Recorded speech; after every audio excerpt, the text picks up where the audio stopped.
everybody, my name is Fiona Milton and welcome back to my channel. We're here to talk about more Game of Thrones. I'm going to talk about the documentary and I'm going to talk about some of the characters. Let's talk about the Lannisters first and Lord Varys. I'll put him in that group because that's where we started seeing Varys in the Lannister crew. And then he went over to Daenerys' side of things. But I really like Lord Varys. I think, you know, he was always about the realm and about the people. And always, even though he had little birds whispering to him. And he always had arch nemesis with Littlefinger. And I'm going to show you a video sometime this weekend what he felt about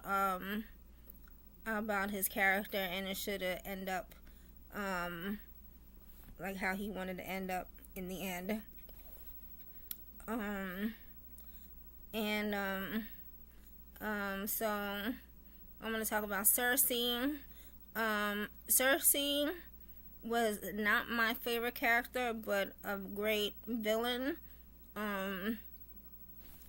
She was a great villain, and you know, we met her and she was a very protective mom, and she always you know, find things to do harm to other people in a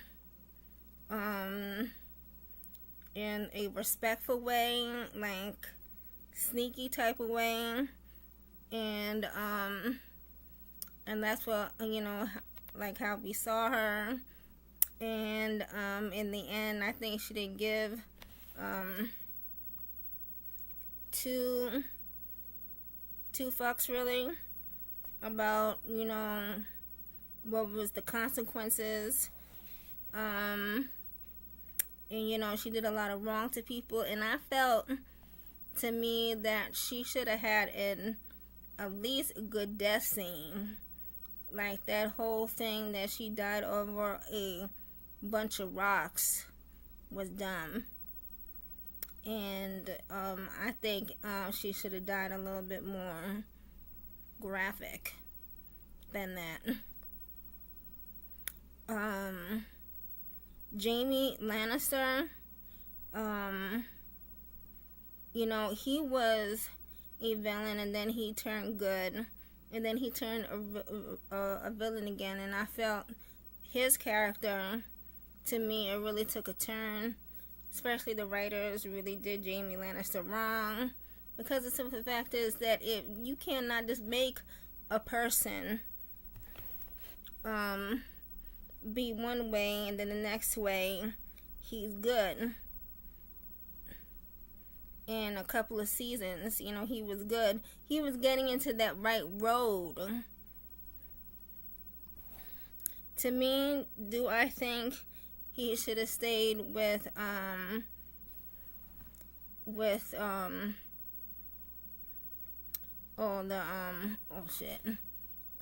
Gwendolyn. I forgot her name.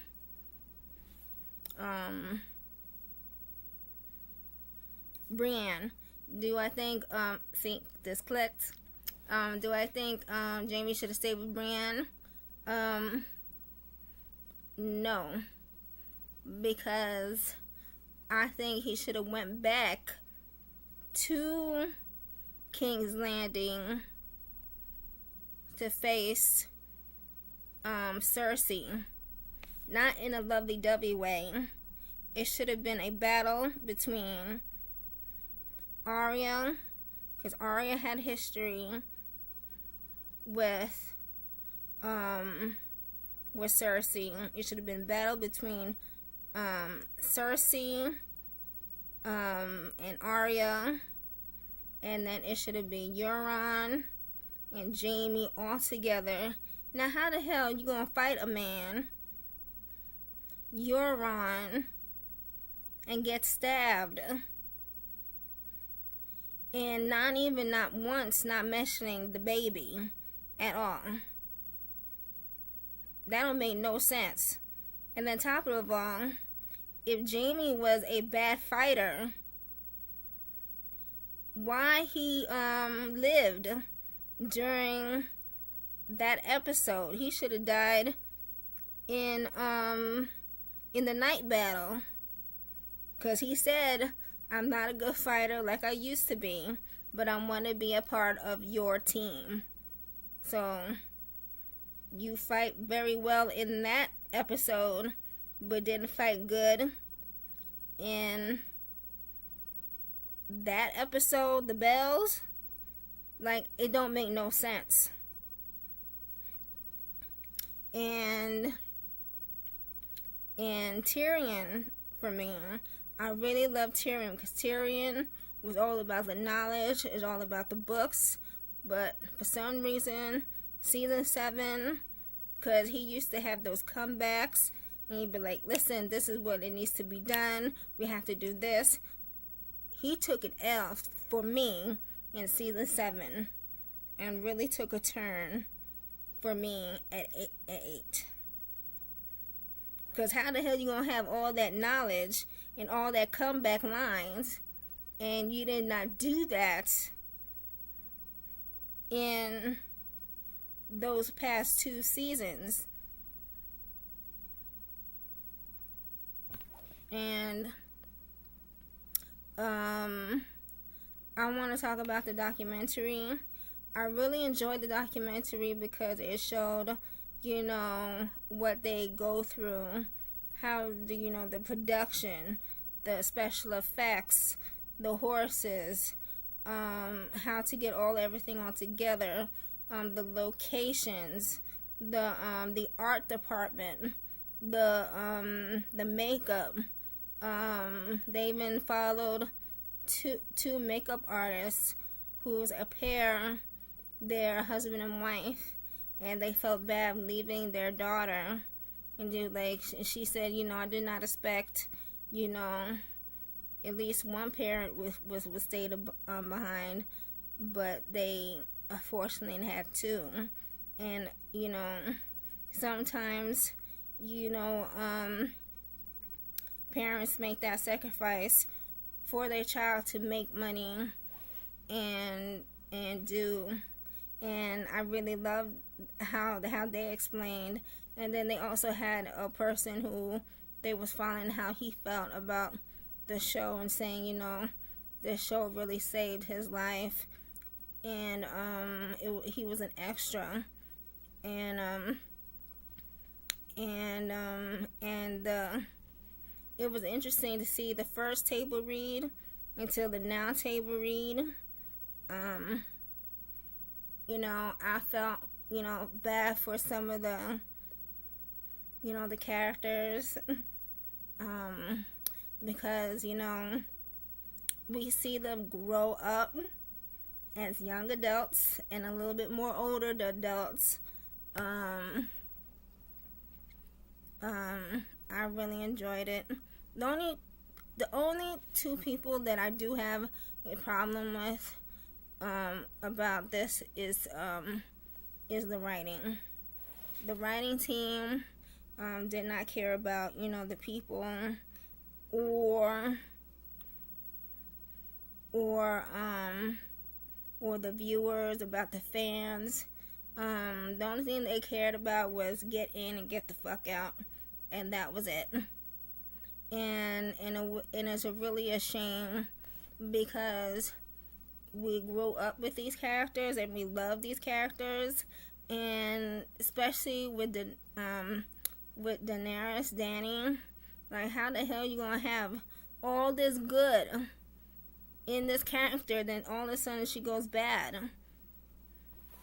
It really don't make no sense, really. It really do not make no sense. And what's the point of having a story with Jon Snow's story and you don't see it all together? You know? And it's really a shame. And you know season 8 is bad when YouTube has the whole season on sale and it's only $20. That, you know, and that is the God honest truth. But I never saw The Sopranos or Boardwalk Empire to judge, how the HBO works out.